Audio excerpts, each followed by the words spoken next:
Hello everyone, स्वागत है आप सभी का आज के एक नए सेशन में। इसमें हम आरआरबी द्वारा पूछे गए डिफरेंट सीबीटी 2 एग्जाम्स के जीके और जीएस के क्वेश्चन इस सेशन में हम लोग डिस्कस करने वाले हैं। और इस सेशन का पीडीएफ आप हमारे Telegram channel study with Ankit Singh से डाउनलोड कर सकते हैं, जिसका लिंक डिस्क्रिप्शन बॉक्स में दिया हुआ है। ठीक है, तो चलिए स्टार्ट करते हैं आज का सेशन। आज का हमारा पहला क्वेश्चन है, अंत्योदय अन्न योजना कब शुरू की गई थी। ठीक है, इसके लिए आपका पहला ऑप्शन है अक्टूबर 2000, दूसरा है दिसंबर 2000, तीसरा है अगस्त 2001 और चौथा है अक्टूबर 2002। अंत्योदय अन्न योजना शुरू किया गया था दिसंबर 2000 में। ठीक है, यह योजना 25 दिसंबर 2000 को शुरू की गई थी। शुरुआत में इसे 1 करोड़ सबसे गरीबों परिवारों को शामिल करने के लिए डिजाइन किया गया था। ठीक है, योजना के अंतर्गत पात्र परिवार 2 रुपये प्रति किलोग्राम गेहूं और 3 रुपये प्रति किलोग्राम चावल की दर पर 35 किलोग्राम अनाज प्रति माह प्राप्त करते हैं। ठीक है, यह योजना टारगेटेड पब्लिक डिस्ट्रीब्यूशन सिस्टम यानी टीपीडीएस को और अधिक लक्षित और प्रभावी बनाने की दिशा में एक कदम थी। ठीक है, नेक्स्ट क्वेश्चन है, कैल्शियम ऑक्साइड और पानी मिलकर कैल्शियम हाइड्रोक्साइड बनाते हैं, यह किस प्रकार की अभिक्रिया है। Calcium oxide and water combines to form calcium hydroxide, this is an example of dash reaction. इसके लिए आपका पहला ऑप्शन है ऊष्माक्षेपी अभिक्रिया यानी एक्सोथर्मिक रिएक्शन, दूसरा है संयोजन अभिक्रिया यानी कॉम्बिनेशन रिएक्शन, तीसरा है दोनों संयोजन एवं ऊष्माक्षेपी अभिक्रिया। ठीक है, और चौथा है आपका ऊष्माशोषी अभिक्रिया यानी कि एंडोथर्मिक रिएक्शन। तो जो कैल्शियम हाइड्रोक्साइड बनता है कैल्शियम ऑक्साइड और पानी के मिलने से, ये है आपका दोनों तरह का रिएक्शन, कॉम्बिनेशन रिएक्शन और एक्सोथर्मिक रिएक्शन। ठीक है, यह अभिक्रिया में जो आपका कैल्शियम ऑक्साइड है ये पानी के साथ रिएक्शन करता है और बनाता है कैल्शियम हाइड्रोक्साइड। यह एक संयोजन यानी कॉम्बिनेशन और सिंथेसिस अभिक्रिया है जहां दो पदार्थ मिलकर एक नया यौगिक बनाते हैं। ठीक है, साथ ही इस अभिक्रिया के दौरान ऊष्मा उत्पन्न होती है यानी यह ऊष्माक्षेपी यानी कि एक्सोथर्मिक अभिक्रिया भी है। ऐसी अभिक्रियाएं जहां नया यौगिक बनते हैं और ऊष्मा निकलती है वे अक्सर रासायनिक संयोजन प्लस ऊष्माक्षेपी दोनों होती हैं। नेक्स्ट क्वेश्चन है, ब्लैक पर्ल किस खेल से जुड़ा है। पहला आपका ऑप्शन है स्नूकर, दूसरा है फुटबॉल, तीसरा है गोल्फ और चौथा है घुड़दौड़। ये आपका संबंधित है फुटबॉल यानी सॉकर से। ठीक है, ब्लैक पर्ल उपनाम यानी जो इसका निकनेम है ये ब्लैक पर्ल, ये प्रसिद्ध फुटबॉल खिलाड़ी डिएगो माराडोना को दिया जाता है। ठीक है, अक्सर खिलाड़ी उपनाम यानी कि जो इनका खिलाड़ियों का निकनेम्स है ये किसी विशेष गुण, खेल शैली या फिर आकृति से जुड़े होते हैं। ठीक है, नेक्स्ट क्वेश्चन है, मस्तिष्क उत्सर्जित ध्वनि की आवृत्ति की व्याख्या किस रूप से करता है। The brain interprets the frequency of an emitted sound called. पहला आपका ऑप्शन तरंग दैर्घ्य यानी कि वेवलेंथ, दूसरा है तरंग वेग यानी कि वेव वेलोसिटी और तीसरा है सुर यानी कि पिच और चौथा है दोलन यानी कि ऑसिलेशन। तो ये व्याख्या करता है पिच के फॉर्म में। ठीक है, आवृत्ति यानी कि फ्रीक्वेंसी और पिच में अंतरा आवृत्ति एक भौतिक माप है यानी कि हर्ट्ज में होता है जो यूनिट है। ठीक है, जबकि पिच वह मानसिक अनुभूति है कि ध्वनि ऊंची या नीची है। उच्च आवृत्ति जो बराबर होता है ऊंची पिच का और निम्न आवृत्ति बराबर होता है नीची पिच का। ठीक है, पिच की महत्वपूर्ण भूमिका संगीत, भाषण और ध्वनि पहचान में होती है। अगला क्वेश्चन है, उत्तल लेंस के मुख्य फोकस से होकर गुजरने वाली प्रकाश किरण अपवर्तन के बाद कहाँ से निकलती है। यानी कि a ray of light passing through principal focus of a convex lens after refraction will emerge. पहला आपका ऑप्शन है वक्रता केंद्र से होकर यानी through the centre of curvature, दूसरा है मुख्य फोकस से होकर थ्रू द प्रिंसिपल फोकस, तीसरा है मुख्य अक्ष के समानांतर यानी parallel to the principal axis और चौथा है बिना किसी विचलन के यानी विदाउट एनी डिफ्लेक्शन। ठीक है, जो ये आपका कन्वेक्स लेंस है ये आपका हो गया प्रिंसिपल फोकस पहला और यहाँ आपका हो गया F2। ठीक है, जब लाइट आपका यहाँ से पास करता है प्रिंसिपल फोकस फर्स्ट से तो ये क्या होता है, ये पैरेलल हो जाता है। ठीक है, प्रिंसिपल लाइन के। ठीक है, तो आपका जो सही आंसर होगा वो है आपका parallel to the principal axis. हाँ, यह प्राकृतिकी यानी कि ऑप्टिक्स का एक मूलभूत नियम है। यदि एक उत्तल लेंस के मुख्य फोकस से प्रकाश किरण आती है तो वह लेंस के बाद मुख्य अक्ष के समानांतर निकलती है, ठीक है। इसे लेंस विधियों यानी कि लेंस फार्मूला और चित्रण यानी कि रे डायग्राम में व्यवहारिक रूप से उपयोग किए जाते हैं। यह नियम विभिन्न प्रकार की लेंस आधारित उपकरणों जैसे कैमरा, चश्मा, दूरबीन में महत्वपूर्ण है, ठीक है। अगला क्वेश्चन है, उड़ीसा की सीमा कितने भारतीय राज्यों से मिलती है? पहला आपका ऑप्शन है 6, दूसरा है 3, तीसरा है 4 और चौथा है 5। जो उड़ीसा है उसकी सीमा 4 भारतीय राज्यों से मिलती है। उड़ीसा की सीमा पश्चिम में छत्तीसगढ़ और पश्चिम बंगाल और उत्तर में झारखंड, उत्तरी पूर्व में पश्चिम बंगाल और झारखंड और दक्षिण पश्चिम में आंध्र प्रदेश की सीमा मिलती है, ठीक है। इस तरह उड़ीसा कुल 4 राज्यों से सीमित है। इसकी भौगोलिक स्थितियां और सीमाएं भारत के पूर्वी तट पर स्थित होने के कारण महत्वपूर्ण है।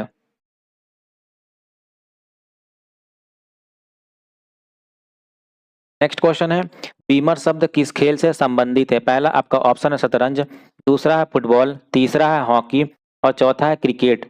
ये आपका संबंधित है क्रिकेट से, ठीक है। क्रिकेट में बीमर वह गेंद होती है जो बल्लेबाज की कमर या सिर की ऊंचाई पर बिना बाउंस के आती है, ठीक है। इसे अनियमित और खतरनाक माना जाता है।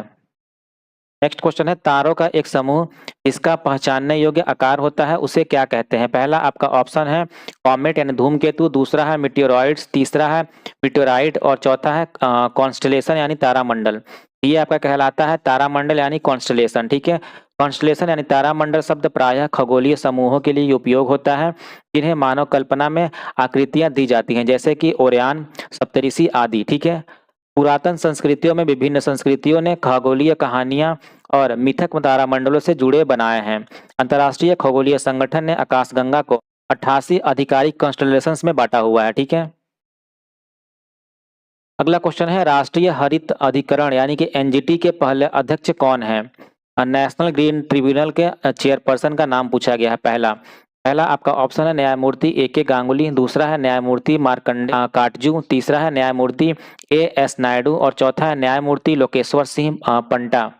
तो ये है आपके न्यायमूर्ति लोकेश्वर सिंह पंटा, ठीक है।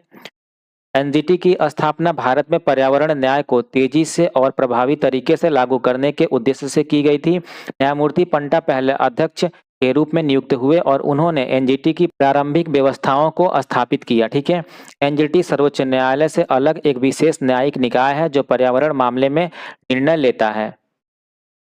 अगला क्वेश्चन है, महासागर पृथ्वी की सतह के कितने प्रतिशत हिस्से को ढकते हैं? The ocean covers dash percentage of earth surface. आपका पहला ऑप्शन है 71%, दूसरा है 51%, तीसरा है 91% और चौथा है 61%। ये कवर करता है टोटल 71%, ठीक है। पृथ्वी की लगभग 71% सतह महासागरों और समुद्रों द्वारा ढकी है, शेष लगभग 29% भूमि है, ठीक है।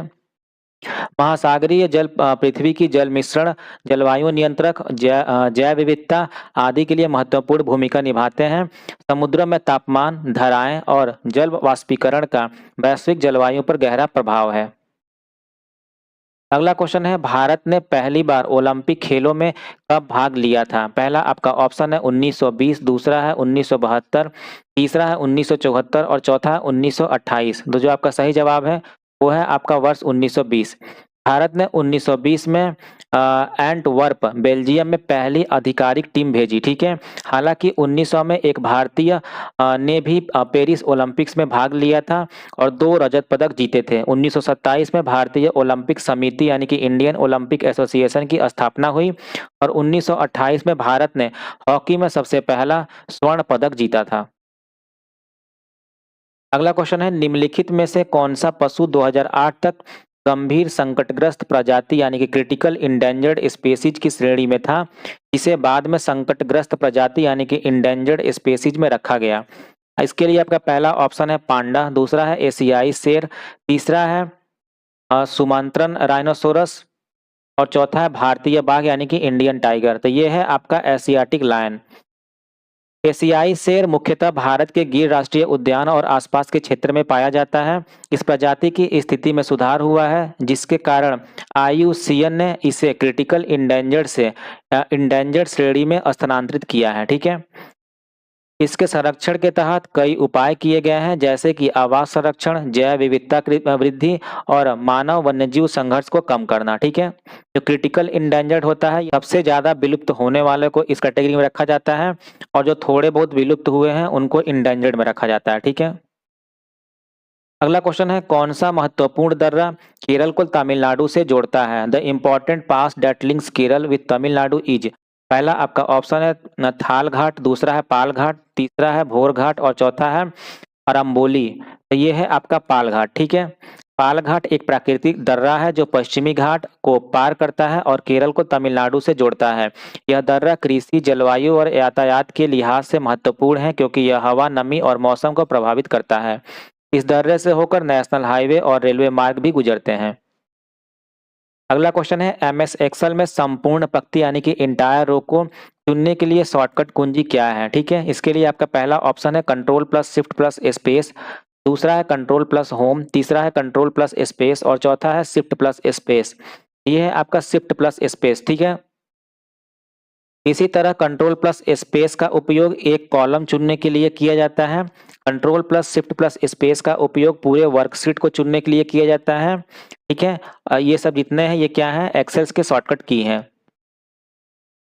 नेक्स्ट क्वेश्चन है, डोडो पक्षी विलुप्त होने का कारण क्या था? आपका पहला ऑप्शन है बाहरी प्रजातियों का आक्रमण, दूसरा है संसाधनों का अत्यधिक दोहन, तीसरा है प्रदूषण और चौथा है वैश्विक पर्यावरणीय परिवर्तन। ये है आपका बाहरी प्रजातियों का आक्रमण यानी कि invasion of non native species. Dodo Mauritius द्वीप पर पाया जाने वाला एक उड़ान रहित पक्षी था। जब मानव और अन्य विदेशी प्रजातियां जैसे जानवर, चूहे आदि वहां पहुंचे तो उन्होंने डोडो के अंडे और घोंसले को नष्ट करना शुरू किया। इसके अलावा भोजन की कमी और अपरिचित वातावरण ने भी विलुप्त में योगदान दिया। ठीक है, डोडो आज विलुप्त प्रजाति का एक उदाहरण है कि कैसे मानव गतिविधियों जैव विविधता को प्रभावित कर सकती है। नेक्स्ट क्वेश्चन है, ओजोन छिद्र क्या है? यानी कि ozone hole is a dash. पहला आपका ऑप्शन है वायुमंडल में छेद यानी होल इन द एटमॉस्फेयर, दूसरा क्षोभ मंडल में छेद यानी कि होल इन द ट्रोपोस्फियर, तीसरा है ओजोन परत का विनाश यानी destruction of the ozone layer और चौथा है जल मंडल में छेद यानी होल इन द हाइड्रोस्फियर। तो ओजोन होल है ये डिस्ट्रक्शन ऑफ ओजोन लेयर। ठीक है, यानी कि ओजोन परत का विनाश। ओजोन छिद्र वास्तव में ओजोन परत में कमी को दर्शाता है, विशेषकर पोलर क्षेत्र में। ठीक है, क्लोरोफ्लोरोकार्बन्स और अन्य रसायन ओजोन अणुओं को तोड़ते हैं, इससे ओजोन परत कमजोर होती है। ठीक है, मॉन्ट्रियल प्रोटोकॉल जैसे अंतर्राष्ट्रीय समझौते इस क्षरण को रोकने के लिए बनाए गए हैं। ठीक है, अगला क्वेश्चन है, निम्नलिखित में से कौन सा विश्व धरोहर स्थल नहीं है? Which of the following is not a world heritage site? पहला आपका ऑप्शन है काजीरंगा राष्ट्रीय उद्यान, दूसरा है पेरियार राष्ट्रीय उद्यान, तीसरा है मानस वन्यजीव अभयारण्य और चौथा है नंदा देवी राष्ट्रीय उद्यान। तो ये है आपका पेरियार नेशनल पार्क। ठीक है, पेरियार एक प्रसिद्ध वन्यजीव अभयारण्य और टाइगर रिजर्व है, लेकिन यह यूनेस्को की विश्व धरोहर सूची में शामिल नहीं है। यूनेस्को विश्व धरोहर साइट बनने के लिए विशेष मानदंड होते हैं, जैसे कि बायोडायवर्सिटी, सांस्कृतिक महत्व, संरक्षण आदि। ठीक है, भारत में कई राष्ट्रीय उद्यान और स्थल यूनेस्को की सूची में है, जैसे कि काजीरंगा, नंदा देवी आदि। ठीक है, अगला क्वेश्चन है, मीनाती मिश्रा किससे संबंधित है? इसके लिए आपके ऑप्शंस हैं उड़ीसी, मणिपुरी, भरतनाट्यम, कथकली। तो ये संबंधित है आपके उड़ीसी से। ठीक है, मीनाती मिश्रा एक प्रसिद्ध उड़ीसी नृत्यांगना थी। उन्होंने नृत्य और संस्कृति में महत्वपूर्ण योगदान दिया और उड़ीसा की पारंपरिक कला को बढ़ावा दिया। उड़ीसी नृत्य शैली उड़ीसा की प्रमुख और प्रतिष्ठित शास्त्रीय नृत्य शैलियों में से एक है। अगला क्वेश्चन है, भारत के निम्नलिखित बायोस्फीयर रिजर्व्स का पूरब से पश्चिम तक सही क्रम क्या है? ठीक है, आपका पहला है सुंदरबन, दूसरा है पंचमढ़ी, तीसरा है अचनकमार, अमरकंटक और चौथा है सिमलीपाल। तो इनको आपको ईस्ट से वेस्ट की तरफ अरेंज करना है। ठीक है, तो आपका जो सुंदरबन है ये हो जाएगा सबसे फर्स्ट नंबर पे, उसके बाद आपका आएगा सिमलीपाल। ठीक है, उसके बाद आएगा अमरकंटक और तब आएगा आपका पंचमढ़ी। ठीक है, सिमलीपाल कहाँ है? सिमलीपाल है आपका उड़ीसा में और अचनकमार, अमरकंटक कहाँ है? ये छत्तीसगढ़ और मध्य प्रदेश के बॉर्डर पर है और जो पंचमढ़ी है ये है स्थित मध्य प्रदेश में। इसमें सुंदरबन क्या है? सबसे पूर्वी छोर पर है। ठीक है, अगला क्वेश्चन है, जनगणना 2011 के अनुसार भारत का कौन सा केंद्र शासित प्रदेश न्यूनतम जनसंख्या घनत्व वाला है? ठीक है, आपका पहला ऑप्शन है लक्षद्वीप, दूसरा है पुडुचेरी, तीसरा है चंडीगढ़ और चौथा है अंडमान और निकोबार द्वीप समूह। तो सबसे कम आपका जो पॉपुलेशन डेंसिटी था ये था आपका अंडमान और निकोबार द्वीप समूह में। अंडमान और निकोबार द्वीप समूह में विशाल समुद्री क्षेत्र तथा सीमित भूमि होने के कारण इसकी जनसंख्या घनत्व बहुत कम है। अन्य केंद्र शासित प्रदेश जैसे लक्षद्वीप, पुडुचेरी आदि की तुलना में यह अधिक कम घनत्व वाला क्षेत्र है। जनसंख्या घनत्व कैसे निकालते हैं? जनसंख्या को भागा देते हैं भूमि क्षेत्र से, ठीक है। और जो फैक्टर्स इनको इफेक्ट करते हैं वो है आपके द्वीपों के मामले में भूमि क्षेत्र कम और बिखरी आबादी इसे प्रभावित करती है, ठीक है। अगला क्वेश्चन है, द व्हाइट टाइगर पुस्तक किसने लिखी? पहला आपका ऑप्शन है अरुंधति रॉय, दूसरा है राजीव मल्होत्रा, तीसरा है अरविंद अडिगा और चौथा है चित्रा दिवाकरुणी। ये लिखा गया था अरविंद अडिगा के द्वारा, ठीक है। यह उपन्यास 2008 में प्रकाशित हुआ और उसी वर्ष बुकर प्राइज जीता। कहानी भारत की गरीबी, भ्रष्टाचार और सामाजिक असमानता को दर्शाती है। इसमें मुख्य पात्र बलराम हलवाई है जो एक गरीब गांव से निकलकर उद्यमी बनता है। नेक्स्ट है, निम्नलिखित में से नाबार्ड की कौन सी सहायक कंपनी का उद्देश्य व्यक्तियों और अन्य कानूनी संस्थाओं को ऋण सुविधाएं प्रदान करना है? पहला आपका ऑप्शन है एनएबी फाउंडेशन, दूसरा है एनएबी कॉन्स, तीसरा है एनएबी वेंचर और चौथा है एनएबी समृद्धि। तो ये है आपका एनएबी समृद्धि इसका वेंचर, ठीक है। इसका पूरा नाम क्या है? एनएबी समृद्धि फिनांस लिमिटेड। इसका उद्देश्य व्यक्तिगत और कानूनी संस्थाओं को ऋण व वित्तीय सहायता देना है। यह खासकर ग्रामीण क्षेत्रों, किसानों और उद्यमियों को समर्थन देता है। अगला क्वेश्चन है, भारत की 2011 की जनगणना के अनुसार निम्नलिखित में से किन राज्यों का समूह 30 करोड़ से अधिक जनसंख्या दर्ज करता है? पहला आपका ऑप्शन है उत्तर प्रदेश और महाराष्ट्र, दूसरा है बिहार और राजस्थान, तीसरा है उत्तर प्रदेश और मध्य प्रदेश और चौथा है महाराष्ट्र और पश्चिम बंगाल। तो जो समूह है वो है आपका उत्तर प्रदेश और महाराष्ट्र। इनका जो जनसंख्या घनत्व था ये था 30 करोड़ से ऊपर, ठीक है। उत्तर प्रदेश की जनसंख्या लगभग आपका कितना था? 19.98 करोड़ और महाराष्ट्र की जनसंख्या था 11.23 करोड़, ठीक है। और जो उत्तर प्रदेश की जनसंख्या था ये भारत की सबसे ज्यादा जनसंख्या थी, ठीक है, उस टाइम किसी राज्य की। दोनों मिलकर 30 करोड़ से अधिक हैं। 2011 की जनगणना में भारत की कुल जनसंख्या 121 करोड़ थी।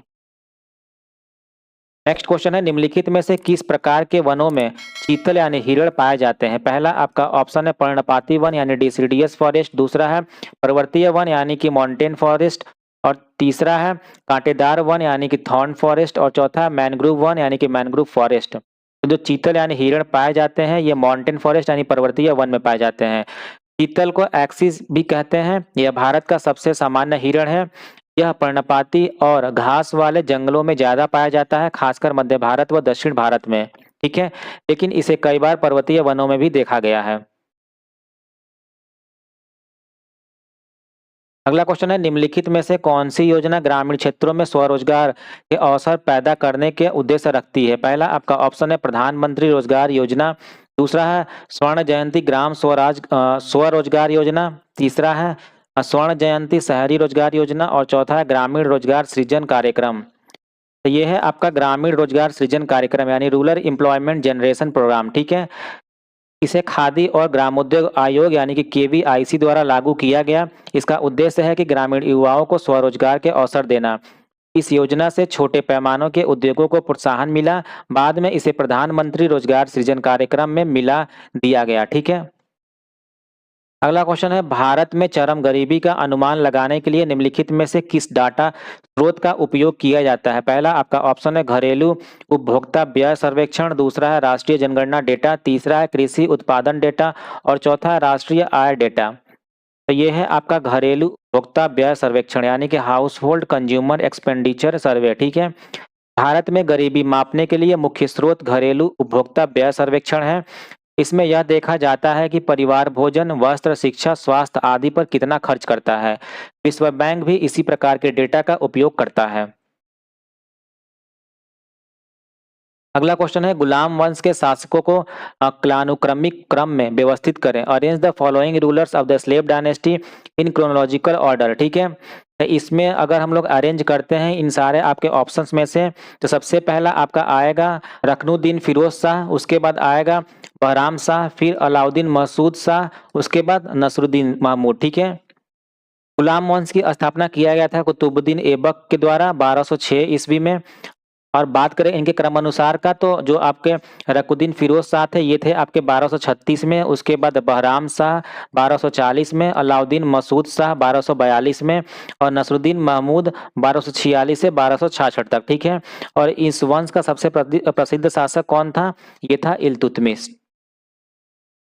अगला क्वेश्चन है, भारतीय संविधान की प्रस्तावना में न्याय यानी कि सामाजिक, आर्थिक और राजनीतिक का विचार किस देश के संविधान से लिया गया है? पहला आपका ऑप्शन है फ्रांस, दूसरा है रूस, तीसरा है जापान और चौथा है अमेरिका। ये आपका लिया गया था रूस से। प्रस्तावना में सामाजिक, आर्थिक और राजनीतिक न्याय का विचार रूस यानी सोवियत संघ के संविधान से लिया गया था। स्वतंत्रता, समानता और बंधुत्व का विचार फ्रांस से लिया गया था। मौलिक अधिकार का विचार अमेरिका से लिया गया था। ठीक है, नेक्स्ट है, भारतीय मौसम विभाग के अनुसार अक्टूबर से दिसंबर तक कौन सा मौसम देखा जाता है? पहला आपका ऑप्शन है शीत ऋतु, दूसरा है प्री मानसून, तीसरा है मानसून और चौथा है पोस्ट मानसून। ये आपका देखा जाता है पोस्ट मानसून। आईएमडी के अनुसार यह समय पोस्ट मानसून सीजन कहलाता है। इस दौरान पूर्वोत्तर मानसून तमिलनाडु, आंध्र प्रदेश और पुडुचेरी में बारिश लाता है। इसे कई बार रिट्रीटिंग मानसून भी कहा जाता है। अगला क्वेश्चन है, निम्नलिखित में से कौन सा विकल्प एक मानक ईमेल संरचना के मुख्य घटकों को सही तरीके से दर्शाता है? ठीक है, आपका पहला ऑप्शन है प्राप्तकर्ता पता, तब सीसी, बीसीसी और संलग्नक। ठीक है, उसी तरह दूसरा है विषय पंक्ति, प्राप्तकर्ता पता, संदेश बॉडी और हस्ताक्षर। उसी तरह तीसरा है उपयोगकर्ता का नाम, पासवर्ड, संदेश बॉडी और हस्ताक्षर और चौथा ऑप्शन है हेडर, बॉडी, फुटर और एन्क्रिप्शन कुंजी। तो जो ईमेल की सही संरचना है वो है आपकी विषय पंक्ति यानी कि सबसे ऊपर सब्जेक्ट होता है। उसके बाद आपका होता है रिसिप्ट का लाइन यानी रिसिप्ट एड्रेस किसको भेजना है, तब होता है आपकी मैसेज बॉडी। उसके बाद आपका नीचे होता है सिग्नेचर। ठीक है, अगला क्वेश्चन है, निम्नलिखित में से कौन सा फीचर गूगल डॉक में उपलब्ध नहीं है? पहला आपका ऑप्शन है क्रिएट टेबल यानी तालिकाएं बनाएं, दूसरा है टेक्स्ट पर टिप्पणी करना यानी कमेंट ऑन टेक्स्ट, तीसरा है ट्रैक चेंजेज और चौथा है चित्र जोड़ना यानी इंसर्ट इमेजेज। तो गूगल डॉक में जो उपलब्ध नहीं है वो है ट्रैक चेंजेस। ठीक है, गूगल डॉक में ट्रैक चेंजेस जैसे फीचर सजेस्टेड मोड के रूप में मौजूद हैं, जहां बदलाव सुझाव के रूप में दिखते हैं। माइक्रोसॉफ्ट वर्ड में ट्रैक चेंजेस फीचर बहुत अधिक पूर्ण है। परिवर्तन दिखाना, स्वीकार अस्वीकार आदि करना। ठीक है, गूगल डॉक का जो सजेस्टिंग मोड है उसमें सीमित रूप से उसी उद्देश्य को पूरा करता है। अगला क्वेश्चन है, 20वीं शताब्दी की सबसे प्रसिद्ध ख्याल गायिकाओं में से एक केसरबाई कोरकर किस घराने की एक्सपोनेंट थी? आपका पहला ऑप्शन है किराना घराना, दूसरा है आगरा घराना, तीसरा है जयपुर अतरौली घराना और चौथा है दिल्ली घराना। ये आपके संबंधित थी जयपुर अतरौली घराने से। केसरबाई केरकर ने उस्ताद अल्लादिया खान से प्रशिक्षण लिया जो जयपुर अतरौली घराने के संस्थापक थे। उनकी गायिका में विलंबित गति, जटिल राग संयोजन, स्वरों का स्पष्ट उपयोग और बोल तान का कुशल संयोजन प्रमुख थे। उनका गाना जाट कहाँ हो राग भैरवी में है और इसे वोयागर गोल्डन रिकॉर्ड में जगह मिली है, जिसे 1977 में अंतरिक्ष यान वाइजर द्वारा भेजा गया। अगला क्वेश्चन है, बाबर ने अपनी आत्मकथा तुजुके बाबरी किस भाषा में लिखी थी? पहला आपका ऑप्शन है तुर्की, दूसरा है अरबी, तीसरा है फारसी और चौथा है उर्दू। हालांकि जो अधिकांश तौर पे इतिहास की सामग्री बताती है कि जो बाबर की मुख्य भाषा थी वो थी फारसी, लेकिन जो तुजुके बाबरी थी उसका संस्करण लिखा गया था तुर्की में। बाद के संस्करणों में बाद के संस्करणों में इस ग्रंथ को फारसी में रूपांतरित किया गया था। यह काम उनकी आत्मकथा और शासकीय और निजी घटनाओं का संकलन है। ठीक है, अगला क्वेश्चन है, ब्रिटिशों ने भारत में पहली बार अप्रत्यक्ष चुनाव की प्रणाली किस अधिनियम द्वारा शुरू की? इसके लिए आपके ऑप्शन है 1856, 1892, 1982 और 1956। ये शुरू किया गया था प्रणाली 1892 में। ठीक है, इंडियन काउंसिल एक्ट 1892 ने पहली बार भारत में अप्रत्यक्ष चुनाव यानी कि इनडायरेक्ट इलेक्शन की व्यवस्था पेश की। इस अधिनियम के तहत स्थानीय निकायों को सदस्य नामित या अनुशंसित करने का अधिकार दिया गया। इस अधिनियम के सदस्यता की संख्या बढ़ाई और सदस्य को वित्तीय विषयों पर चर्चा का अधिकार दिया। अगला क्वेश्चन है, टावर मॉडल शब्द कंप्यूटर की किस श्रेणी से संबंधित है? पहला आपका ऑप्शन है डेस्कटॉप कंप्यूटर, दूसरा है पीडीएस, तीसरा है लैपटॉप और चौथा है पाम टॉप। ये आपका संबंधित है डेस्कटॉप से। टावर मॉडल आमतौर पर डेस्कटॉप कंप्यूटर के कैबिनेट डिजाइन को दर्शाता है, जिसमें मॉड्यूल हार्डवेयर जैसे कि motherboard, hard drive, graphics card आदि ऊंचे टावर के रूप में लगे होते हैं। यह मॉडल उपयोगकर्ताओं को अपग्रेड और विस्तार की सुविधा देता है। लैपटॉप, पामटॉप, पीडीए आदि में यह डिजाइन संभव नहीं होता। नेक्स्ट है, मंत्रिपरिषद द्वारा राष्ट्रपति को दी गई सलाह की जांच कौन कर सकता है? पहला आपका ऑप्शन है भारत का सर्वोच्च न्यायालय, दूसरा है लोकसभा द्वारा गठित जांच समिति, तीसरा है राज्यसभा और चौथा है उपरोक्त में से कोई नहीं। तो आपका सही जवाब है नन ऑफ दीज।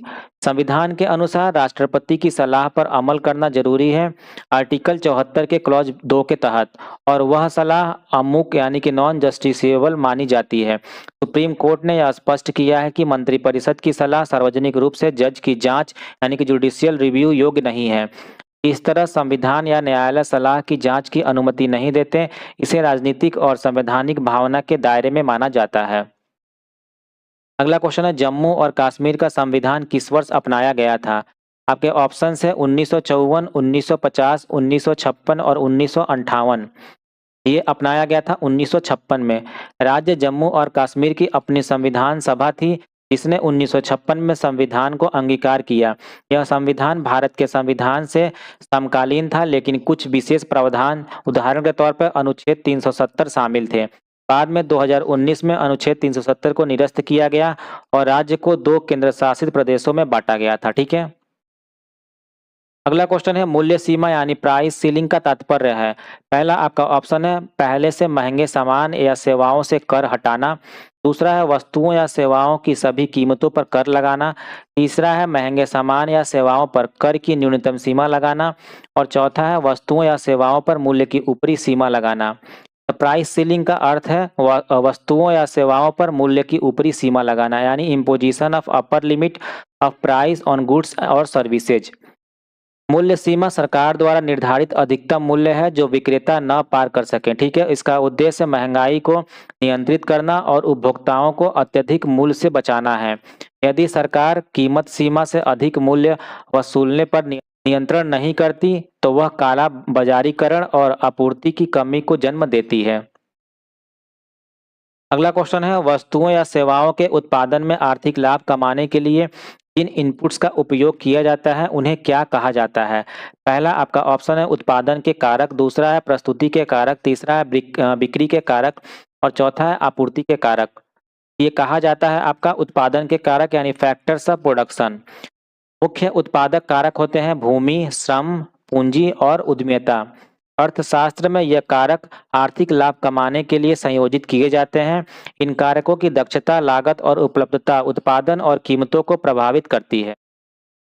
नेक्स्ट है, मुस्लिम लीग ने किस वर्ष एक प्रस्ताव पारित कर मुस्लिम बहुलक क्षेत्र के लिए स्वायत्त की मांग की थी? पहला ऑप्शन है 1944, दूसरा है 1940, तीसरा है 1935 और चौथा है 1937। ये मांग किया गया था 1940 में।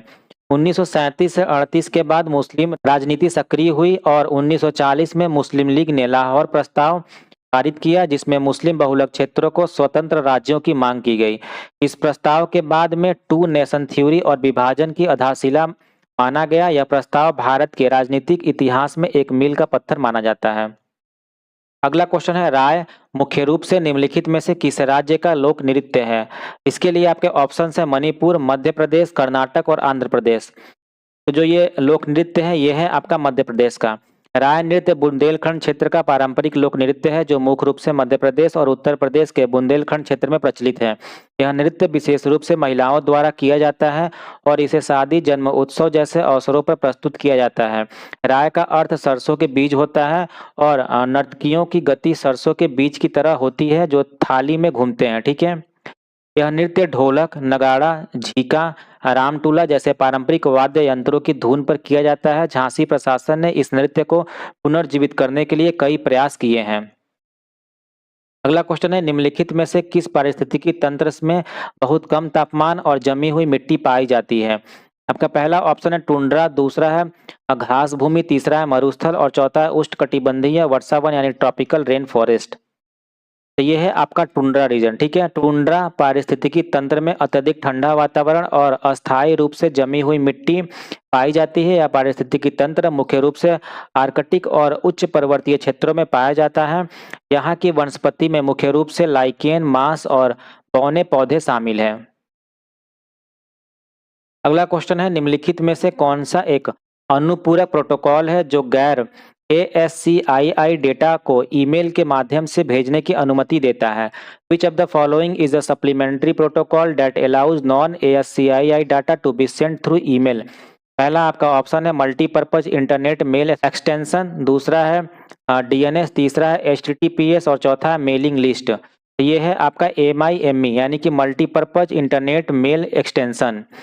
MIME एक अनुपूरक प्रोटोकॉल है जो ईमेल संदेशों में गैर ASCII डेटा जैसे कि चित्र, ध्वनि, वीडियो और अन्य बाइनरी डेटा को भेजने की अनुमति देता है। यह ईमेल सिस्टम को मल्टीमीडिया सामग्री को संभालने में सक्षम बनाता है। अगला क्वेश्चन है, निम्नलिखित में से कौन सा घटकों का क्रम मुख्य रूप से निर्देशों को निष्पादित करने, अस्थायी फर्मवेयर को संग्रहित करने, प्रोग्राम निष्पादन के दौरान डेटा को अस्थायी रूप से संग्रहित करने और कंप्यूटर मदरबोर्ड पर हार्डवेयर घटकों को इंटरकनेक्ट करने का प्लेटफॉर्म प्रदान करने के लिए जिम्मेदार है? ठीक है, इसके लिए आपके सामने ये 4 ऑप्शन दिए गए हैं, तो जो इनमें सही होगा वो होगा आपका CPU, रैम, रोम और PCB। ठीक है, यह क्रम कंप्यूटर सिस्टम के प्रमुख घटकों का प्रतिनिधित्व करता है। CPU यानी कि सेंट्रल प्रोसेसिंग यूनिट निर्देशों को निष्पादित करता है, रैम यानी रैंडम एक्सेस मेमोरी अस्थायी डेटा संग्रहित करता है और रोम यानी रीड ओनली मेमोरी अस्थायी फर्मवेयर संग्रहित करता है और PCB यानी प्रिंटेड सर्किट बोर्ड मदरबोर्ड पर सभी हार्डवेयर घटकों को इंटरकनेक्ट करता है। ठीक है, अगला क्वेश्चन है, टिंडल प्रभाव प्रकाश के किस पहलू से संबंधित है? पहला आपका ऑप्शन है परावर्तन यानी रिफ्लेक्शन, दूसरा है प्रकिरण यानी स्कैटरिंग, तीसरा है विवर्तन यानी डिस्पर्सिंग और चौथा है अपवर्तन यानी रिफ्रैक्शन। तो ये आपका संबंधित है स्कैटरिंग यानी प्रकीर्णन से। ठीक है, टिंडल प्रभाव तब उत्पन्न होता है जब प्रकाश की किरणें सूक्ष्म कणों से टकराती हैं और बिखर जाती हैं। यह प्रभाव विशेष रूप से कोलाइडल मिश्रणों में देखा जाता है, जैसे कि दूध में पानी की बूंदें। नेक्स्ट क्वेश्चन है, भारत का सर्वोच्च न्यायालय अस्तित्व में कब आया? पहला आपका ऑप्शन है 26 जनवरी 1950, दूसरा है 28 जनवरी 1950, तीसरा है 15 अगस्त 1949 और चौथा है 26 नवंबर 1949। तो ये आया अस्तित्व में 28 जनवरी 1950 में। भारत का सर्वोच्च न्यायालय 28 जनवरी 1950 को अस्तित्व में आया। यह भारतीय संविधान के अनुच्छेद 124 के तहत स्थापित किया गया था। नेक्स्ट क्वेश्चन है, निम्नलिखित में से कौन सा नाम आर्थिक सिद्धांतों से संबंधित नहीं है? ठीक है, आपका पहला ऑप्शन है थॉमस रॉबर्ट माल्थस, दूसरा है डेविड रिकार्डो, तीसरा है जॉन मेनार्ड कीन्स और चौथा है निल्स हेनरिक डेविड बोहर। तो ये संबंधित नहीं है आपके आर्थिक सिद्धांत से। Niels Henrik David Bohr. ठीक है, नील्स हेनरिक डेविड बोहर एक प्रसिद्ध भौतिकी विज्ञानी थे जिन्होंने परमाणु संरचना और क्वांटम यांत्रिक में महत्वपूर्ण योगदान दिया। वहीं Thomas Robert Malthus, David Ricardo और जॉन मेनार्ड कीन्स सभी प्रसिद्ध अर्थशास्त्री यानी इकोनॉमिस्ट थे। ठीक है, अगला क्वेश्चन है, बायोस्फीयर रिजर्व को सबसे उपयुक्त रूप से कैसे वर्णित किया जाता है? पहला आपका ऑप्शन है बायोगैस उत्पादन स्थल, दूसरा है खनिज अभाव वाले रिजर्व, तीसरा है सतत विकास के लिए सीखने के स्थल और चौथा है वनों की कटाई से प्रभावित स्थल। तो बायोस्फीयर रिजर्व को जो वर्णित किया जाता है, ये किया जाता है सतत विकास के लिए सीखने के स्थल यानी कि learning site for sustainable development. Biosphere reserve पारिस्थितिकी तंत्र का संरक्षण करने और जैव विविधता की रक्षा करने के लिए बनाया जाता है। यह स्थलों में पारिस्थितिकी, जैव विविधता और सतत विकास पर अनुसंधान और शिक्षा की जाती है। ठीक है, अगला क्वेश्चन है, कुंड नृत्य किस राज्य का प्रसिद्ध नृत्य है? तो ये है आपका जम्मू कश्मीर राज्य का। ठीक है, कुंड नृत्य जम्मू और कश्मीर राज्य का पारंपरिक लोक नृत्य है जो विशेष रूप से रियासी, कठुआ, उधमपुर और डोडा जिलों में प्रचलित है। यह नृत्य मुख्य रूप से पुरुषों द्वारा किया जाता है और स्थानीय देवताओं की पूजा के रूप में प्रस्तुत किया जाता है। कुंड नृत्य में पारंपरिक वाद्य यंत्रों की धुन पर नर्तक अपनी कला का प्रदर्शन करते हैं। आज के सेट का आखिरी क्वेश्चन है, बौद्ध मंदिर टेम्पल ऑफ तुथ कहाँ स्थित है? पहला आपका ऑप्शन है मलेशिया, दूसरा श्रीलंका, तीसरा नेपाल और चौथा है चीन। ये आपका स्थित है श्रीलंका में। ठीक है, temple of truth Shri Jayewardene कोटे श्रीलंका में स्थित है। यह बौद्ध धर्म के अनुयायियों के लिए एक महत्वपूर्ण तीर्थ स्थल है, ठीक है, जहां भगवान बुद्ध के एक दांत का अवशेष संरक्षित है, ठीक है। क्वेश्चन है निम्नलिखित में से ओजोन के बारे में कौन सा कथन सत्य है। इसके लिए आपका पहला ऑप्शन है उपर्युक्त सभी विकल्प, दूसरा है ओजोन अत्यधिक प्रतिक्रियाशील है, दूसरा है ओजोन हमें सूर्य की हानिकारक पराबैंगनी किरणों से बचाता है, और चौथा है ओजोन फोटोकेमिकल स्मॉग का मुख्य घटक है, यानी ozone is the major constituent of photochemical smog. तो ये है इसका सही जवाब चारों ऑप्शन, ठीक है। आपका जो नीचे के दिए गए तीनों विकल्प हैं ये तीनों ही सही हैं। ओजोन जिसको O3 से डिनोट किया जाता है में 3 ऑक्सीजन परमाणु होते हैं, ठीक है। सामान्य ऑक्सीजन O2 कहलाता है और यह अत्यधिक प्रतिक्रियाशील यानी हाईली रिएक्टिव गैस है और एक शक्तिशाली ऑक्सीडाइजर है। वायुमंडल की ऊंची सतह यानी कि स्ट्रेटोस्फेयर में स्थित ओजोन परत सूर्य की पराबैंगनी किरणें यानी UVB और UVC को अवशोषित कर जीवों की रक्षा करती हैं। सतह के पास यानी ट्रोपोस्फेयर जब दूषित गैस जैसे कि नाइट्रोजन का ऑक्साइड और VOCs धूप के साथ प्रतिक्रिया करती है तब फोटोकेमिकल स्मॉग बनता है, इसमें ओजोन एक प्रमुख घटक है। नेक्स्ट क्वेश्चन है कौन सा नेटवर्क प्रत्येक कंप्यूटर को एक सामान्य केंद्रीय लाइन से जोड़ता है, यानी which network is able to connect to each computer through a common central line. इसके लिए आपका पहला ऑप्शन है स्टार, दूसरा है बस, तीसरा है WAN और चौथा है राउटर। ये जोड़ता है आपका बस। बस टोपोलॉजी वह नेटवर्क डिजाइन है जिसमें सभी कंप्यूटर एक ही केंद्रीय केबल यानी मेन लाइन या फिर जिसे बैकबोन के नाम से जाना जाता है उसी से ये सब क्या होते हैं जुड़ते हैं। इस केबल के दोनों सिरे यानी दोनों एंड्स को प्रॉपर्ली टर्मिनेटेड करना जरूरी होता है ताकि सिग्नल रिफ्लेक्शन ना हो। इसके फायदे क्या हैं कि यह सस्ता लगान, इंस्टॉलेशन आसान, लेकिन नुकसान क्या है इसमें कि मेन केबल में कोई फॉल्ट होने पर पूरा नेटवर्क प्रभावित होगा, ठीक है। नेक्स्ट क्वेश्चन है निम्नलिखित में से कौन सी ऊष्माशोषी यानी एंडोथर्मिक प्रक्रिया है। पहला आपका ऑप्शन है ड्राई आइस का ऊर्ध्वपातन यानी सब्लिमेशन ऑफ ड्राई आइस, दूसरा है सल्फ्यूरिक अम्ल का पतला करना यानी डाइल्यूशन सल्फ्यूरिक एसिड, और तीसरा है पानी का वाष्पीकरण यानी इवापोरेशन ऑफ वाटर, और चौथा है ड्राई आइस का ऊर्ध्वपातन और पानी का वाष्पीकरण दोनों।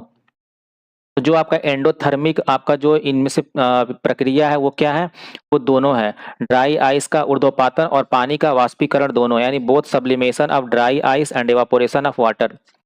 बात कर ले सब्लिमेशन के बारे में तो ठोस पदार्थ सीधे गैस बनने की प्रक्रिया है, ठीक है, और इसमें ऊष्मा अवशोषित होती है। और इवापोरेशन क्या है, तरल से गैस बनने की प्रक्रिया है जिसमें गर्मी लेनी पड़ती है।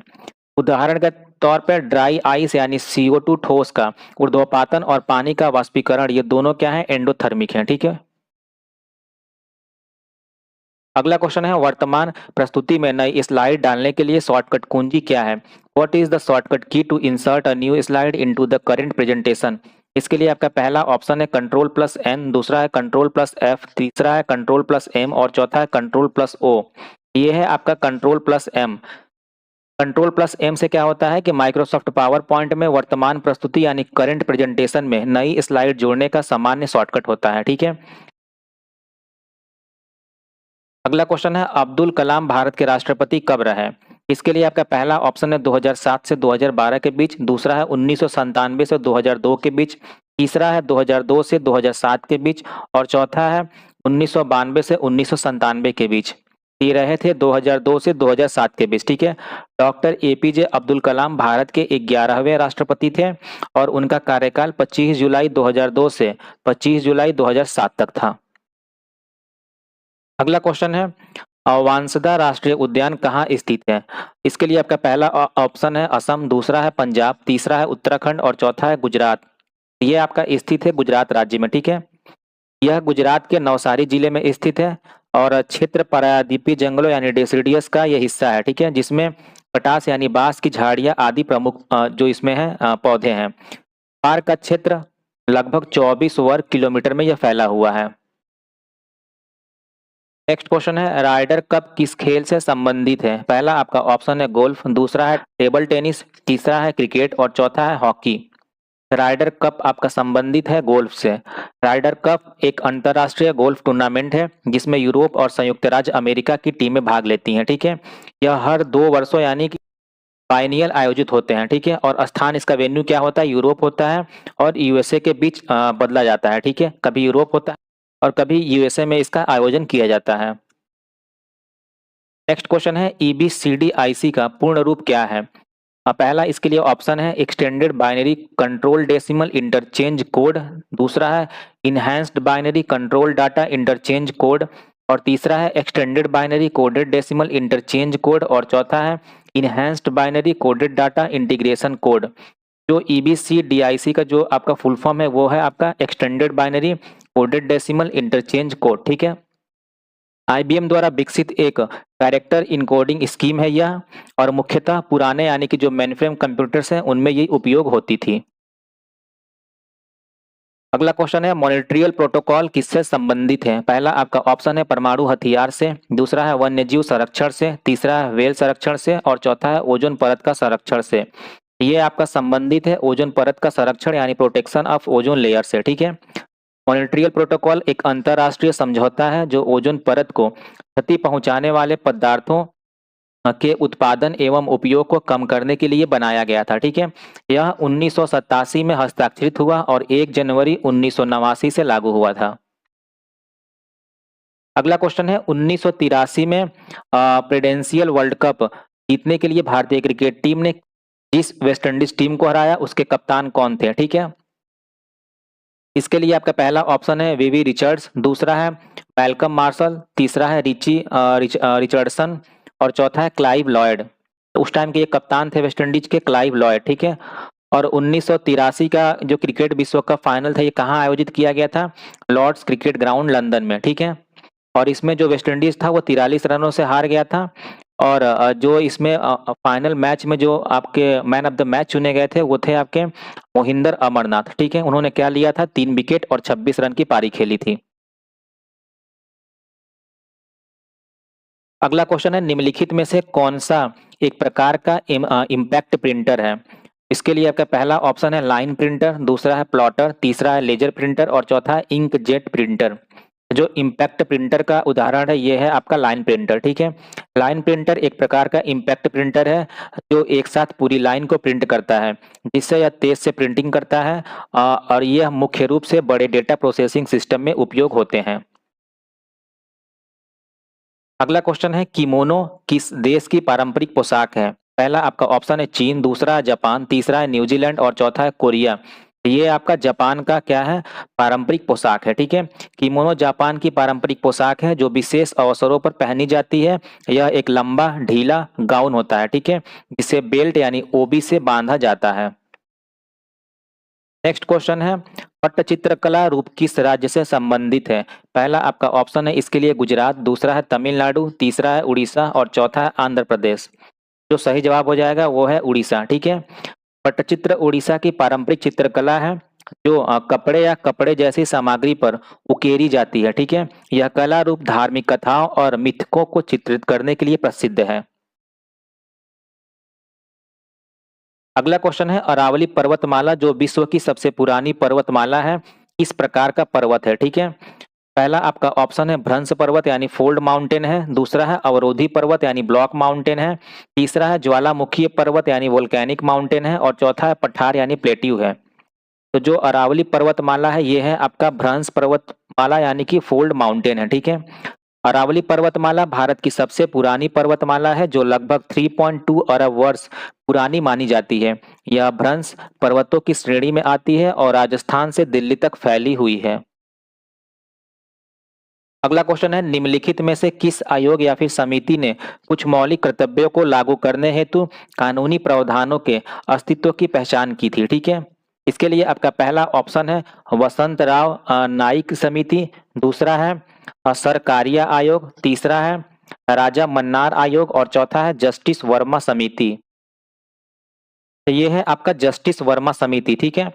जस्टिस वर्मा समिति 2012 में गठित की गई थी जिसका उद्देश्य दिल्ली सामूहिक बलात्कार मामले के बाद महिला सुरक्षा कानूनों में सुधार करना था।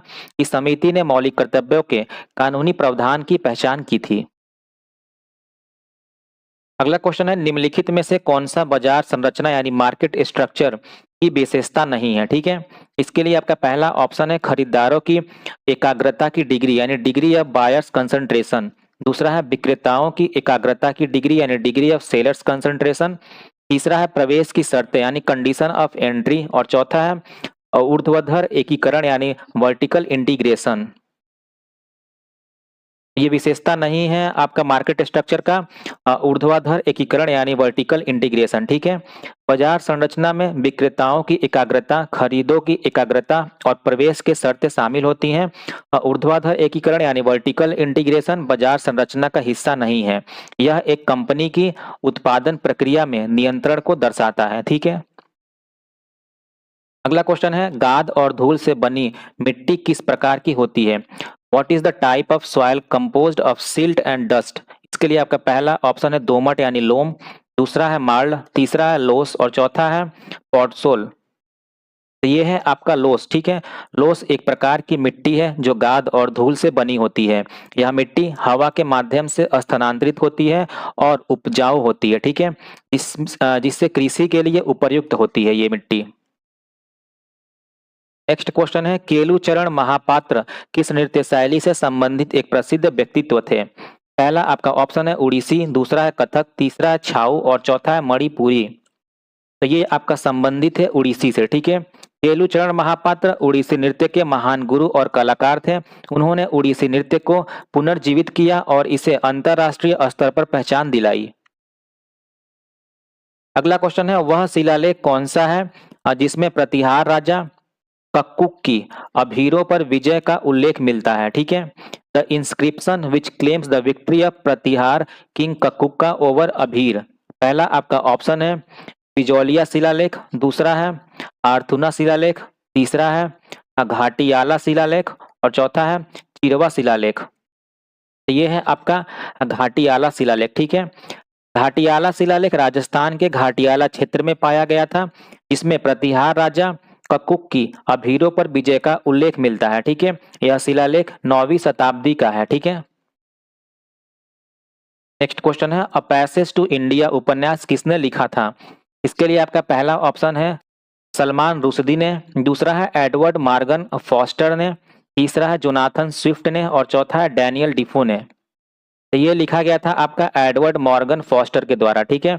अ पैसेज टू इंडिया उपन्यास 1924 में प्रकाशित हुआ था और इसे एडवर्ड मॉर्गन फोस्टर ने लिखा था। यह उपन्यास ब्रिटिश शासन के दौरान भारत में ब्रिटिश और भारतीयों के बीच सांस्कृतिक और सामाजिक संघर्षों को दर्शाता है। अगला क्वेश्चन है निम्नलिखित में से किसने यह प्रमाण दिया कि ब्रह्मांड फैल रहा है? यानी कि who among the following provided evidence that the universe is expanding? इसके लिए आपका पहला ऑप्शन है हैरोल्ड जेफरी। दूसरा है एडविन हबल। तीसरा है इमैनुअल कांत और चौथा है कार्ल विजास्कर। ये दिया गया था एडविन हबल के द्वारा, ठीक है, एविडेंस। 1929 में एडविन हबल ने यह सिद्ध किया कि ब्रह्मांड फैल रहा है। उन्होंने पाया कि जितना दूर कोई आकाशगंगा पृथ्वी से है वह उतनी ही तेजी से हमसे दूर जा रही है, ठीक है। यह खोज हबल के नियम यानी हबल्स लॉ के रूप में जानी जाती है और यह बिग बैंग सिद्धांत के समर्थन में महत्वपूर्ण प्रमाण है, ठीक है। नेक्स्ट क्वेश्चन है स्वदेशी और बहिष्कार को बंगाल में संघर्ष की विधियों के रूप में अपनाया गया था। उसी समय वंदे मातरम आंदोलन किस स्थान पर था, ठीक है। इसके लिए आपका पहला ऑप्शन है तमिलनाडु। दूसरा है पंजाब। तीसरा है आंध्र प्रदेश और चौथा है पूना। तो उसी समय जो आपका आंदोलन था ये था आंध्र प्रदेश में। 1905 में बंगाल विभाजन के विरोध में स्वदेशी और बहिष्कार आंदोलन शुरू हुआ था। इसी समय आंध्र प्रदेश में भी वंदे मातरम आंदोलन ने जोर पकड़ा। इसमें लोगों ने विदेशी वस्त्रों का बहिष्कार किया और स्वदेशी वस्त्रों को अपनाया। अगला क्वेश्चन है निम्नलिखित में से किस व्यक्तित्व को जीवन में पद्म विभूषण, पद्म भूषण और पद्मश्री तीनों पुरस्कार प्राप्त हुए हैं? इसके लिए आपका पहला ऑप्शन है शिंजो आबे। दूसरा है रेखा जी। तीसरा है मैरी कॉम और चौथा है कृष्णा नायर। तो ये है वो व्यक्ति मैरी कॉम, ठीक है। मैरी कॉम जिन्हें मैनपुर की मैग्निफिसेंट भी कहा जाता है, एक प्रसिद्ध भारतीय मुक्केबाज हैं। उन्हें उनके खेल के क्षेत्र में उत्कृष्टता के लिए पद्म विभूषण, पद्म भूषण और पद्मश्री जैसे प्रतिष्ठित पुरस्कार प्राप्त हुए हैं, ठीक है। नेक्स्ट क्वेश्चन है, अमर जवान ज्योति भारत की पाकिस्तान पर विजय को चिन्हित करने के लिए किस वर्ष स्थापित की गई थी? इसके लिए आपका पहला ऑप्शन है वर्ष 1965, दूसरा है वर्ष 1947, तीसरा है वर्ष 1972 और चौथा है 1999। ये आपको स्थापित की गई थी वर्ष 1972 में। अमर जवान ज्योति को 1972 में स्थापित किया गया था ताकि 1971 के भारत पाकिस्तान युद्ध में शहीद हुए सैनिकों की याद में एक अस्थायी स्मारक बनाया जा सके। यह स्मारक दिल्ली के इंडिया गेट के पास स्थित है। ठीक है। नेक्स्ट क्वेश्चन है, निम्नलिखित में से किसने संविधान के निदेशक सिद्धांत यानी डायरेक्टिव प्रिंसिपल को जीवन देने वाले प्रावधान कहा था? इसके लिए आपका पहला ऑप्शन है आइवर जेनिंग्स, दूसरा है बी आर अम्बेडकर, तीसरा है एच एम सिरवई और चौथा है एल एम सिंघवी। जो सही जवाब है आपका ये है एल एम सिंघवी। ठीक है। एल एम सिंघवी ने भारतीय संविधान के निदेशक सिद्धांतों को जीवन देने वाले प्रावधान कहा था क्योंकि ये प्रावधान सरकार को सामाजिक और आर्थिक न्याय की दिशा में मार्गदर्शन प्रदान करते हैं। ठीक है। नेक्स्ट क्वेश्चन है, स्वतंत्रता भारत की पहली डाक टिकट पर कौन से दो शब्द अंकित थे? यानी which two words appeared on the first postage stamp of independent India? इस आपका पहला ऑप्शन है जय हिंद, दूसरा है वंदे मातरम, तीसरा है जय किसान और चौथा है जय भारत। तो ये आपका जो उस पे अंकित किया गया था ये था जय हिंद शब्द। ठीक है। स्वतंत्र भारत की पहली डाक टिकट पर जय हिंद शब्द अंकित थे जब यह शब्द भारतीय स्वतंत्रता संग्राम के महान नेता सुभाष चंद्र बोस द्वारा लोकप्रिय किए गए थे। ठीक है। नेक्स्ट क्वेश्चन है, कुल ओजोन की नियमित निगरानी के लिए पहला उपकरण किसने विकसित किया था? The first instrument for routine monitoring of total ozone was developed by. आपका पहला ऑप्शन है विलियम स्टर्जन, दूसरा है सैमुअल लैंगले, तीसरा है रॉबर्ट मूग और चौथा है गार्डन एम बी डॉप्सन। ठीक है। जो सही जवाब है आपका वो है गार्डन एम बी डॉप्सन। ठीक है। गार्डन डॉप्सन ने 1920 के दशक में ओजोन की नियमित निगरानी के लिए पहला उपकरण विकसित किया था जिसे डॉप्सन ओजोन मीटर कहा जाता था। ठीक है। इस उपकरण ने ओजोन परत की स्थिति का अध्ययन करने में महत्वपूर्ण योगदान दिया। अगला क्वेश्चन है, सहभागी नोट्स यानी पार्टिसिपेटरी नोट्स निम्नलिखित में से किससे संबंधित है? पहला आपका ऑप्शन है विदेशी संस्थागत निवेशक यानी फॉरेन इंस्टीट्यूशन इन्वेस्टर से, दूसरा आपका ऑप्शन है पोर्टफोलियो निवेशक यानी पोर्टफोलियो इन्वेस्टर से, तीसरा है म्यूचुअल फंड निवेशक और चौथा है क्रिप्टो करेंसी निवेशक। तो जो पार्टिसिपेटरी नोट्स था ये संबंधित है आपका विदेशी संस्थागत निवेशक से यानी फॉरेन इंस्टीट्यूशनल इन्वेस्टर से। ठीक है। सहभागी नोट्स यानी पार्टिसिपेटरी नोट्स विदेशी संस्थागत निवेशकों द्वारा भारतीय शेयर बाजार में निवेश करने के लिए एक माध्यम होते थे। ठीक है। ये नोट्स निवेशकों को भारतीय बाजार में अप्रत्यक्ष रूप से निवेश करने की सुविधा प्रदान करते हैं। अगला क्वेश्चन है, भारत का पहला राष्ट्रीय समुद्री जैव विविधता केंद्र यानी एनसीएमबी कहाँ स्थित है? India's first national centre for marine biodiversity is located in. आपका पहला ऑप्शन है मुंबई, दूसरा है पुडुचेरी, तीसरा है भावनगर और चौथा है जामनगर। ये आपका स्थित है जामनगर में। ठीक है। भारत का पहला राष्ट्रीय समुद्री जैव विविधता केंद्र जामनगर गुजरात में स्थित है। यह केंद्र समुद्री जैव विविधता के संरक्षण और अध्ययन के लिए कार्यरत है। अगला क्वेश्चन है, निक्सन गोल्ड कप किस खेल से संबंधित है? पहला आपका ऑप्शन है बास्केटबॉल, दूसरा है बैडमिंटन, तीसरा है फुटबॉल और चौथा है वॉलीबॉल। ये आपका संबंधित है फुटबॉल से। निक्सन गोल्ड कप एक प्रतिष्ठित फुटबॉल टूर्नामेंट है जो भारत में आयोजित किया जाता है। यह टूर्नामेंट भारतीय फुटबॉल के विकास में महत्वपूर्ण भूमिका निभाता है। अगला क्वेश्चन है, 1930 में हुए पहले राष्ट्रमंडल खेल यानी कॉमनवेल्थ गेम्स किस देश में आयोजित हुए थे? ठीक है। इसके लिए आपका पहला ऑप्शन है ऑस्ट्रेलिया, दूसरा है इंग्लैंड, तीसरा है न्यूजीलैंड और चौथा है कनाडा। ये आयोजित किया गया था कनाडा में। ठीक है। 1930 में हुए पहले राष्ट्रमंडल खेलों को ब्रिटिश अंपायर गेम्स के नाम से जाना जाता था। यह खेल कनाडा के हैमिल्टन शहर में 16 से 23 अगस्त 1930 तक आयोजित किए गए थे। इसमें 11 देशों के लगभग 400 एथलीटों ने भाग लिया था। इन खेलों में 6 खेलों का समावेश था, एथलेटिक्स, मुक्केबाजी, लॉन बॉल्स, रोइंग और तैराकी और कुश्ती। ठीक है। महिलाओं ने केवल जल क्रीड़ाओं में भाग लिया था इसमें। यह आयोजन हैमिल्टन स्पेक्टेटर के पत्रकार मेलविन मार्कस रॉबिन्सन की पहल पर हुआ था। ठीक है। इन्होंने 1928 के एम्स्टर्डम ओलंपिक में भाग लेने के बाद इस प्रकार के खेलों का आयोजन करने का विचार किया था। उन्होंने इस विचार को ब्रिटिश साम्राज्य के अन्य देशों के साथ साझा किया और अंततः हैमिल्टन में पहले ब्रिटिश अंपायर गेम्स का आयोजन हुआ था। ठीक है। नेक्स्ट क्वेश्चन है, प्रति हजार व्यक्तियों पर मृत्यु दर को क्या कहा जाता है? Dash is the death rate पर 1000 इंडिविजुअल्स। पहला आपका ऑप्शन है प्रव्रजन दर यानी इमिग्रेशन रेट, दूसरा है जन्म दर यानी नेटेलिटी रेट, तीसरा है मृत्यु दर यानी मोर्टेलिटी रेट और चौथा है आगमन दर यानी इमिग्रेशन रेट। ये कहा जाता है आपका मृत्यु दर यानी मोर्टेलिटी रेट। ठीक है। मृत्यु दर किसी विशेष क्षेत्र या जनसंख्या में प्रति 1000 व्यक्तियों पर होने वाली मौतों की संख्या को दर्शाती है।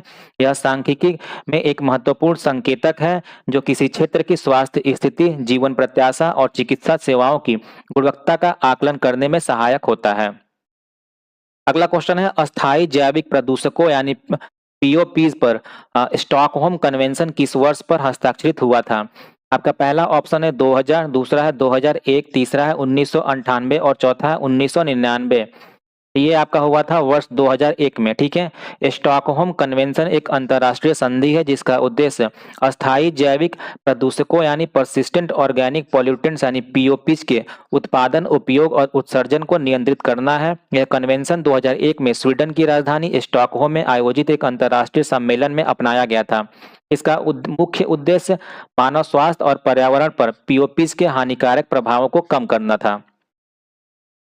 नेक्स्ट है, इंटरनेट पर उपलब्ध सॉफ्टवेयर बग की निःशुल्क मरम्मत को क्या कहते हैं? Free of cost repair of software bug available at internet is called. पहला आपका ऑप्शन है संस्करण यानी वर्जन, दूसरा है एड ऑन, तीसरा है ट्यूटोरियल और चौथा है पैच।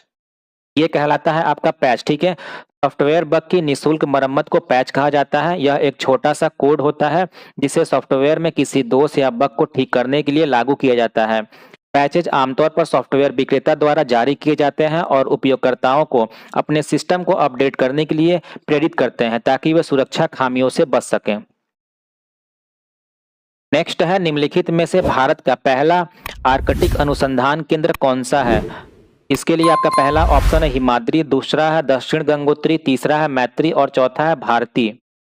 तो ये है आपका हिमाद्री। ठीक है। भारत का पहला आर्कटिक अनुसंधान केंद्र हिमाद्री है जिसे 2008 में स्थापित किया गया था। ठीक है। यह केंद्र नॉर्वे के स्पिट्सबर्गेन में स्थित है और भारतीय वैज्ञानिकों को आर्कटिक क्षेत्र के पर्यावरण, जलवायु परिवर्तन और अन्य वैज्ञानिक अध्ययन करने की सुविधा प्रदान करता है। और आपका जो दक्षिण गंगोत्री है ये कहाँ स्थित है? ये स्थित है आपका अंटार्कटिका में। ठीक है। नेक्स्ट क्वेश्चन है, एमएस वर्ड 2007 में किसी अक्षर के लिए अधिकतम फॉन्ट आकार कितना लगाया जा सकता है? What is the maximum font size you can apply for any character in MS word 2007? इसके लिए आपका पहला ऑप्शन है 163, दूसरा है 1638, तीसरा है 16038। ठीक है। और चौथा है नन ऑफ दीज। ये मैक्सिमम आपका होता है 1638। ठीक है। एमएस वर्ड 2007 में किसी अक्षर के लिए अधिकतम फॉन्ट आकार 1638 तक सेट किया जा सकता है। यह फॉन्ट आकार बहुत बड़ा होता है और सामान्यतः बड़े पोस्टर, बैनर या विशेष डिजाइन उद्देश्यों के लिए उपयोग किया जाता है। अगला क्वेश्चन है, मन की बात a social revolution on radio पुस्तक का विमोचन किसने किया? Who among the following releases the book मन की बात a social revolution on radio? इसके आपके लेखक पहले हैं अरुण जेटली, दूसरे ऑप्शन है पीयूष गोयल, तीसरा है अमित शाह और चौथा है सुषमा स्वराज। इसका विमोचन किया गया था आपका अरुण जेटली के द्वारा। मन की बात a social revolution on radio पुस्तक का विमोचन भारत के पूर्व केंद्रीय मंत्री श्री अरुण जेटली ने किया था। यह पुस्तक प्रधानमंत्री नरेंद्र मोदी के रेडियो कार्यक्रम मन की बात के बारे में है जिसमें उन्होंने भारतीय समाज के विभिन्न पहलुओं पर अपने विचार साझा किए हैं। अगला क्वेश्चन है, सौर कुकर का कौन सा भाग ग्रीन हाउस प्रभाव के लिए जिम्मेदार है? Which part of the solar cooker is responsible for the green house effect? आपका पहला ऑप्शन है डिब्बे के अंदर काले रंग की परत यानी coating with black colour inside the box, दूसरा है दर्पण यानी मिरर, तीसरा है कांच की चादर यानी ग्लास सीट और चौथा है सौर कुकर का बाहरी आवरण यानी outer cover of the solar cooker. यह है आपके कांच की चादर यानी ग्लास सीट। ठीक है। सौर कुकर में कांच की चादर ग्रीन हाउस प्रभाव के लिए जिम्मेदार होती है। यह चादर सूर्य की किरणों को अंदर प्रवेश करने देती है और अंदर की गर्मी को बाहर निकलने से रोकती है, ठीक है, जिससे तापमान बढ़ता है और भोजन पकाने के लिए आवश्यक ऊर्जा मिलती है। अगला क्वेश्चन है, भारत का पहला ओसेनेरियम कहाँ स्थापित किया जा रहा है? Where is the India's first oceanarium being set up? आपका पहला ऑप्शन है विशाखापत्तनम, दूसरा है मुंबई, तीसरा है कोची और चौथा है गोवा। ये आपका स्थापित किया जा रहा है कोची में, ठीक है। भारत का पहला ओसेनेरियम समुद्री जीवन का प्रदर्शनी केंद्र कोची, केरल में स्थापित किया गया। यह केंद्र समुद्री जीवन, पारिस्थितिकी तंत्र और संरक्षण के महत्व को प्रदर्शित करेगा और पर्यटकों को समुद्री जीवों के बारे में जानकारी प्रदान करता है, ठीक है।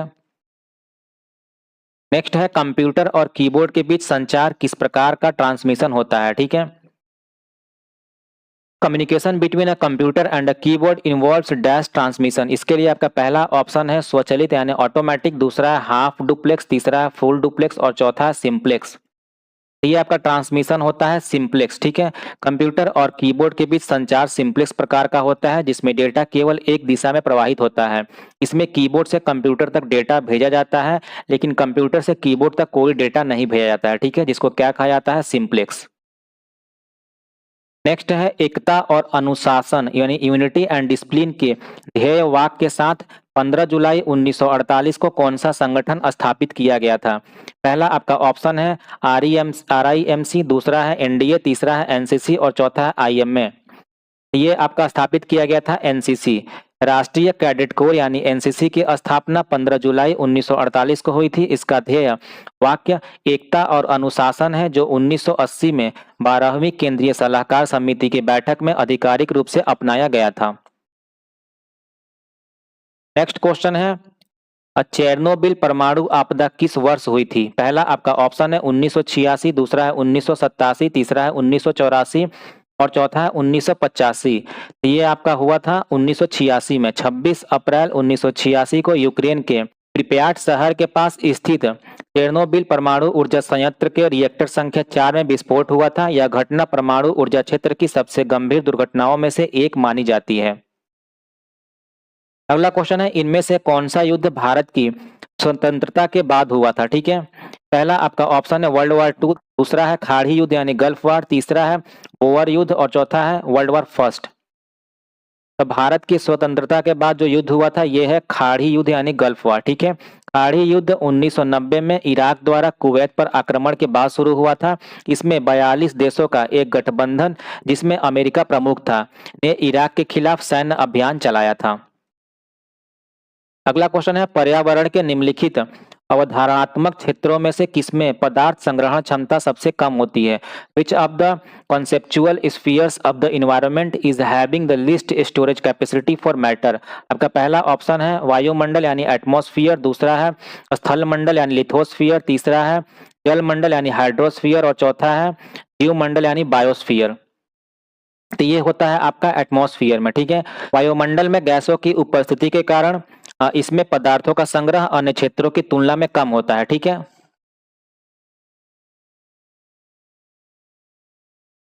अगला क्वेश्चन है, डैश एक विद्युत चालित और दूरस्थ संचालित वाहन है जिसे DRDO ने विकसित किया है। Dash is an electrically powered and remotely operated vehicle by DRDO। पहला आपका ऑप्शन है दक्ष, दूसरा है अजीत, तीसरा है मित्र और चौथा है राडा। ये है आपका दक्ष, ठीक है।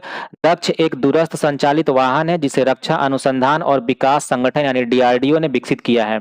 यह खतरनाक वस्तुओं को सुरक्षित रूप से नष्ट करने के लिए उपयोग किया जाता है। अगला क्वेश्चन है, पेयजल में अधिक मात्रा में फ्लोराइड होने से क्या होने की संभावना है? Excess fluorides in drinking water is likely to cause. आपका पहला ऑप्शन है नीले शिशु रोग यानी ब्लू बेबीज, दूसरा है फ्लोरोसिस, तीसरा है आंतों में जलन यानी इंटेस्टाइनल इरिटेशन और चौथा है स्वाद और गंध यानी टेस्ट एंड ओडर। तो ये आपका होता है फ्लोरोसिस, ठीक है।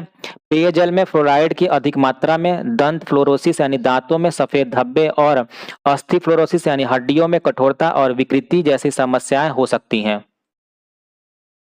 नेक्स्ट क्वेश्चन है, निम्नलिखित में से कौन सी ट्रॉफी हॉकी से संबंधित है? पहला आपका ऑप्शन है सुब्रतो कप, दूसरा है रणजी कप, तीसरा है संतोष ट्रॉफी और चौथा है बॉम्बे गोल्ड कप। ये है आपका बॉम्बे गोल्ड कप। ठीक है, बॉम्बे गोल्ड कप एक प्रतिष्ठित हॉकी टूर्नामेंट है जो मुंबई हॉकी एसोसिएशन द्वारा आयोजित किया जाता है। यह टूर्नामेंट 1955 में स्थापित हुआ था और भारत के प्रमुख हॉकी टूर्नामेंटों में से एक है। नेक्स्ट क्वेश्चन है, पानी में अधिकतम मात्रा में आयरन होने से हीमोक्रोमैटोसिस हो सकता है, जो निम्नलिखित में से किसे नुकसान पहुंचा सकता है। ठीक है, excess of iron in water is likely to cause hemochromatosis which can cause damage to the dash. पहला आपका ऑप्शन है ऑल ऑफ द ऑप्शन, दूसरा है यकृत यानी लीवर, तीसरा है अग्नाशय यानी पैनक्रियाज और चौथा है हृदय यानी हार्ट। ये डैमेज कर सकता है उपयुक्त सभी को। ठीक है, लीवर, पैनक्रियाज और हार्ट तीनों को। हीमोक्रोमैटोसिस एक स्थिति है जिसमें शरीर में अत्यधिक आयरन जमा हो जाता है, जिससे यकृत, अग्नाशय और हृदय जैसे अंगों को नुकसान पहुंच सकता है। ठीक है, अगला क्वेश्चन है, कौन सा तारामंडल शिकारी यानी हंटर के नाम से जाना जाता है। Which is the constellation which is also called as the hunter. आपका पहला ऑप्शन है सप्तऋषि यानी उर्सा मेजर, दूसरा है वृश्चिक यानी कि स्कॉर्पियो, तीसरा है सिंह यानी लियो और चौथा है Orion.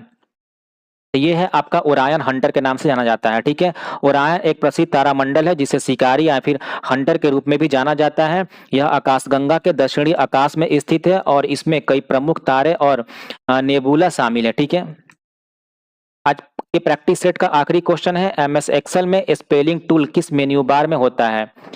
In MS Excel the spelling tool is placed on which menu bar. आपका पहला ऑप्शन है इंसर्ट, दूसरा है पेज लेआउट, तीसरा है फॉर्मूला और चौथा है रिव्यू।